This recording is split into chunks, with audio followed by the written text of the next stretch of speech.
Good morning बच्चों, कैसे हैं आप। मैं श्वेता सिंह, प्रभारी प्रधान अध्यापिका, पूर्व माध्यमिक विद्यालय हेतापट्टी, विकासखंड बारिया, प्रयागराज, आपका ऑनलाइन क्लास में स्वागत करती हूं।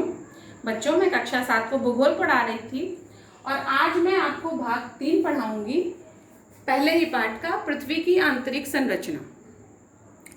पहले वाले भाग में मैंने आपको ये बताया कि हमारी पृथ्वी बनी कैसे बनी, वो किस तरह से, वो आग का एक गोला थी, धूल कणों से भरा हुआ, फिर उस पर वायुमंडल विकसित हुआ, यानी हवाएं, जैसे ऑक्सीजन है, नाइट्रोजन है, ये सब हवाएं उसमें विकसित हुई। फिर धीरे धीरे उस पर बारिश हुई, बारिश लगातार कई वर्षों तक चलती रही, तो हमारी पृथ्वी की ऊपरी सतह ठंडी हो गई। मान लीजिए ये पृथ्वी है और पृथ्वी का जो शेप है, आकार है, वो ऐसा ही होता है। तो ये जो ऊपर का हिस्सा हुआ ना, यही जो है ऊपर का हिस्सा, ये ठंडा हो गया जब बारिश लगातार कई वर्षों तक पड़ी। लेकिन चूंकि आग का गोला थी, तो जो अंदर का भाग है, इसके अंदर काटने पे वो गरम बना हुआ है। ठीक है। फिर दूसरे भाग में मैंने आपको बताया कि पृथ्वी की आंतरिक संरचना कैसी है। इसका कटा हुआ भाग हमने आपको बना के दिखाया था। क्या बताया था इसमें, याद करिए। भूपर्पटी, पतला छिलका, फिर मेंटल, ऊपरी मेंटल, निचला मेंटल, सब पढ़ाया था ना। कोर, वो सब बताया था हमने आपको। फिर उसमें क्या मिलता है, और उसके दूसरे नाम भी हमने बताया था, सियाल, सीमा, निफे, क्योंकि उसमें क्या क्या मिलता है। तो बच्चों, इस तरह से मैंने 2 भाग आपके कंप्लीट किए थे कि हमारी पृथ्वी कैसी है। ठीक। अब हमारी पृथ्वी के ऊपर की जो परत है, इस पर, इसके ऊपर क्या क्या मिलता है, इसके ऊपर क्या है, इसकी संरचना ऊपरी कैसी है, तो उसको हम ऊपरी संरचना को शैल कहते हैं, रॉक। अब रॉक का मतलब ये मत समझिएगा कि पत्थर, मतलब वो माउंट एवरेस्ट और हिमालय ही केवल पत्थर है, नहीं। पृथ्वी के ऊपर पाया जाने वाला हर चीज मतलब मिट्टी, जिसमें हमारे पिताजी लोग खेती किसानी करते हैं, वो मिट्टी, ठीक है। और वो सिलबट्टे पे जो अम्मा पीसती है मसाला, हम लोग मसाला पीस के सब्जी में डालते हैं, तो वो सिलबट्टा, वो भी रॉक में आएगा। तो वो अलग, जो भी पृथ्वी के ऊपर का भाग पाया जाता है, चाहे वो मिट्टी हो, चाहे वो पत्थर हो, देखने में कड़ा हो, चाहे मुलायम हो, हर तरह का होता है, बुरबुरा हो, कड़ा हो, मुलायम हो, तो उसको कहते हैं शैल या रॉक। आज हम उसी के बारे में पढ़ेंगे।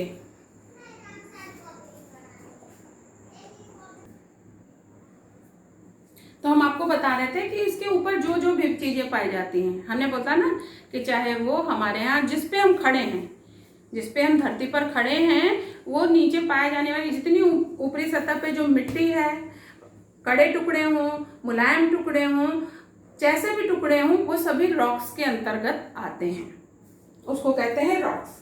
ठीक है, आप समझ में आ गया। अब ये ना समझिएगा कि पत्थर को ही रॉक कहते हैं।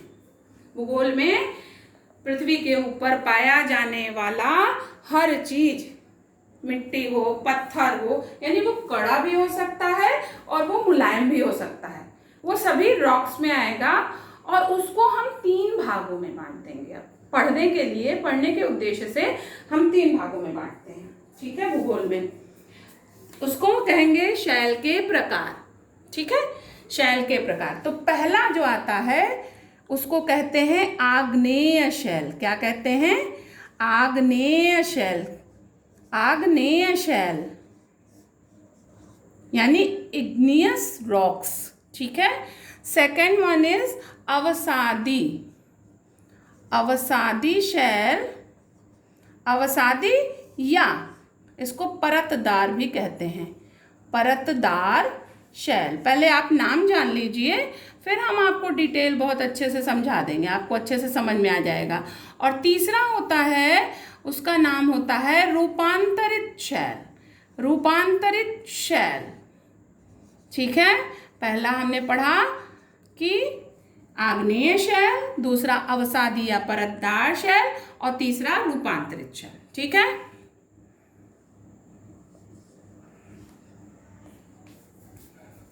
हाँ बच्चों, तो हमने क्या बताया आपको कि हमारी पृथ्वी के ऊपरी सतह पर पाई जाने वाली मिट्टी, चट्टान, वो कड़े टुकड़े, मुलायम टुकड़े, वो सभी जो हैं वो आ जाते हैं, शैल कहे जाते हैं। और इन शैलों को हम 3 भागों में बांटकर पढ़ेंगे। तो तीनों भाग का नाम मैंने लिखा, आग्नेय शैल, अवसादी या परतदार शैल, रूपांतरित शैल। ठीक है, अब हम पहले वाले के बारे में पढ़ेंगे। पहला यानी आग्नेय शैल। ठीक, आग्नेय शैल को हम, चूंकि इसको लैटिन भाषा के इग्निस शब्द से लिया गया है। इग्निस का अर्थ होता है आग, तो इग्नियस, इसको इंग्लिश में इग्नियस रॉक्स भी कहते हैं। ठीक है, ये लिया गया है। ठीक, इसमें पाए जाने वाली जो प्रकार होते हैं शैलों के, इसमें ग्रेनाइट पाया जाता है, बेसाल्ट, गैब्रो, डायोराइट। इसमें पाए जाने वाले जो शैलों के प्रकार हैं उनके नाम है ग्रेनाइट, बेसाल्ट, गैब्रो, डायोराइट। ठीक है, पूरी पृथ्वी पर ये जो शैल हैं वो पूरी पृथ्वी पर 2/3 भाग में, पूरी पृथ्वी आप इसको मान के चल रहे हैं ना, इसके 2/3 भाग पर यही शैलें पाई जाती हैं और इसको प्रथम प्रकार की यानी प्राथमिक शैलें भी कहते हैं। ठीक, समझ में आ गया एकदम। अब इनकी विशेषताएं हम बता देते हैं। ये कठोर होती हैं, कड़ी। ठीक है, ये कठोर होती हैं। दूसरा इनकी विशेषता ये है कि ये देखिए, ये रवेदार यानी दानेदार होती हैं। सूजी देखे हैं ना आप, सूजी को कभी आप देखिए आटे की तरह एकदम पिसा हुआ नहीं होता है, दानेदार होता है। ठीक है, ये सूजी, वैसी ये रवेदार यानी दानेदार। सूजी को रवा भी कहते हैं ना। तीसरी इसकी विशेषता ये है कि इनमें परतें नहीं पाई जाती हैं। परत का मतलब समझते हैं, हम आपको बताते हैं। जैसे कि ये हमने 3 कॉपी ली है, तो ये 4 कॉपी ली है, तो 1 2 3 4, ये 4 परत आपको दिखाई दे रही है ना। मान लीजिए ये पृथ्वी का एक किसी भी मिट्टी का एक भाग है, फिर उसके ऊपर दूसरा, फिर तीसरा, फिर चौथा। ऐसी परत इसमें नहीं दिखाई पड़ती है, बिल्कुल नहीं दिखाई पड़ती, इसमें परतें होती ही नहीं है। ठीक है, इसका प्रायः संबंध ज्वालामुखी क्रिया से होता है। आप चलिए इसको भी समझा दें हम आपको। ये देखिए हमने एक बनाया है, ये पृथ्वी की ऊपरी सतह है। ठीक है बच्चों, ये ऊपरी सतह है। ये पृथ्वी का हमने अंदर का भाग दिखाया है आपको। होता क्या है, मैंने आपको बताया था पृथ्वी अंदर से बहुत गर्म है, बहुत गर्म होती है ना। तो गर्मी से क्या होता है कि जब आप उस पे गैस पे कोई चीज पानी वानी उबालिए और ढक दीजिए, तो पानी जब उबलता है तो हल्का ढक्कन रहता है, तो वो तेजी से जब पानी काफी उबल जाता है तो वो ढक्कन अपने आप हटने लगता है ना। क्यों? क्योंकि वो भाप से उसको हटाना चाहता है ना। वही हाल है, हमारी पृथ्वी अंदर से गर्म है, तो होता क्या है कि अंदर से जो है गर्मी कहीं कहीं से फूटकर बाहर निकलती है, हमारी पृथ्वी के ऊपर से फूट के बाहर निकलती है। तो जब फूटना चाहती है तो उसके पहले जिस सतह पर, जिस पृथ्वी का ये जो मेन सतह है, ये धीरे धीरे ऐसे ऊपर की तरफ फूटने लगती है। यानी हमारी पृथ्वी ऐसे समझ लीजिए, ये किताब है, ये किताब है, और यहाँ पे मान लीजिए ये एक नीचे से आ रहा है ज्वालामुखी, यहाँ बनना चाहता है। तो अब ये देखिएगा, ये हम कैसे करेंगे। ये देखिए, ये धीरे धीरे धीरे धीरे धीरे धीरे धीरे ये तिकोना हो गया, ऊपर उठ गया। बस ऐसे ही ज्वालामुखी क्रिया होती है कि पृथ्वी की जो सतह है ये ऊपर उठने लगती है, क्योंकि वो धक्का मारता है नीचे से ना। गर्म चीजें जब उबलती हैं तो नीचे से धक्का, प्रेशर देती हैं ऊपर निकलने के लिए, रास्ता खोजती हैं, और उन्हें रास्ता नहीं मिलता है तो वो पृथ्वी की सतह को उस सीमा तक उठाती हैं जब तक कि वो फूट नहीं जाती है। और जब फूट जाती है तो वही बहकर निकलती हैं, उसी को ज्वालामुखी क्रिया कहते हैं। जब वो निकलने का रास्ता पा जाती हैं, यहाँ पे अपना मुहाना बनाती हैं, यहाँ पे एक छेद हो जाता है इस नली में। होता क्या है कि पृथ्वी की निचली सतह पे गर्म चीजें जब निकलने लगती हैं बाहर, तो एक नली बन जाती है ऊपर तक, और यही नली से चीजें ऊपर ढकेलती हैं, और एक समय ऐसा आता है कि ये फूट जाती हैं। और जब फूट जाती हैं तो ये जो अंदर का सामान होता है, इसी को कहते हैं मैग्मा। क्या कहते हैं? मैग्मा। जो अंदर सामान होता है, सामान का मतलब वहां पे अंदर सोना है, चांदी है, लोहा है, बहुत सी चीजें होती हैं। ठीक है, ईंटे के टुकड़े, बहुत तरह तरह के। ये मैग्मा जो होता है इसी के सहारे ऊपर आता है और बाहर आके फैलने लगता है। और जब बच्चों आपको ये बता दें कि जब भी ज्वालामुखी क्रिया होती है तो बड़ा दूर दूर तक कई किलोमीटर तक आग ही आग होती है, धुआं राख होता है बहुत कई किलोमीटर दूर तक। तो इसलिए इन शैलों में जीवाश्म नहीं पाए जाते। हमने बताया था जीवाश्म का मतलब होता है जीव जंतु, यानी हम, आप, कुत्ता, बिल्ली, जितने भी जानवर हैं, इनके मरे हुए जो अवशेष होते हैं वो कभी नहीं पाए जाते, क्योंकि ये इतना गर्म होता है कि इसके नीचे कुछ दबा रह ही नहीं सकता। दूर दूर तक मानव और जीव जंतु रहते ही नहीं है, इतनी गर्मी है इसमें रहती है। और ये जब ऊपर आता है तो ये कहलाता है लावा, और ये बाहर निकल के सतह पर फैल जाता है, और इसी मिट्टी को कहते हैं आग्नेय शैल। इसी से जो बनती है मिट्टी यानी शैल यानी रॉक, उसी को कहते हैं आग्नेय शैल। समझ में आ गया? समझ में आया होगा, ठीक है। अब एक चीज और मजेदार बात बता देते हैं, किताब में नहीं है आपके, लेकिन जानना जरूरी है। ये हमने भारत का नीचे का नक्शा बनाया है, पठारी भाग, और ये अफ्रीका बनाया है। हालांकि अफ्रीका भारत की बनस्पत और बड़ा है, लेकिन समझाने की दृष्टि से मैंने भारत को थोड़ा बड़ा बनाया है। भारत का ये वाला भाग जो है,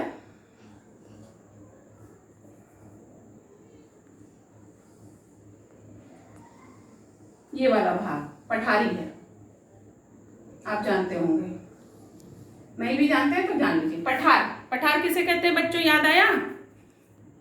पठार किसे कहते हैं? पठार पहाड़ से नीचा होता है, लेकिन मैदानी भाग से ऊंचा होता है। ये मैदान है। पहाड़ जो है तिकोना होता है, पर्वत तिकोना होता है, ये ऊपर से समतल होता है, ठीक है। तो पठारी भाग हमारे भारत का ये जो दक्षिणी भाग है पूरा पठारी भाग है, और ये किससे बना है? इसी ज्वालामुखी क्रिया से बना है, ठीक है। तो इसलिए यहाँ पे काली मिट्टी पाई जाती है, क्योंकि ज्वालामुखी क्रिया से निकलने वाली जो रॉक्स होती है वहां काली मिट्टी पाई जाती है। इसीलिए इस पठारी भाग पे कपास की खेती बहुत होती है। और जान लीजिए, अब आपको एक चीज समझ में नहीं आ रही होगी कि हमारे यहाँ तो ज्वालामुखी क्रिया इस तरफ नहीं होती है। होती है एक जगह ज्वालामुखी, अंडमान निकोबार द्वीप पे, मुख्य भूमि पे ज्वालामुखी क्रिया आपको नहीं आएगी, नहीं दिखेगी कहीं पे। हुआ क्या है, एक चीज और जान लीजिए, जो ये अफ्रीका का ये वाला हिस्सा है ना, इधर का, इसको अगर इसको यहाँ पे जोड़ देंगे ना, भारत के इस भाग को हमने बड़ा बना दिया है, तो यहाँ पे बिल्कुल फिट हो जाएगा। इसका मतलब समझे, ये हमारा भारत का जो निचला वाला हिस्सा है ना, यहाँ से कट के ये ऊपर गया है।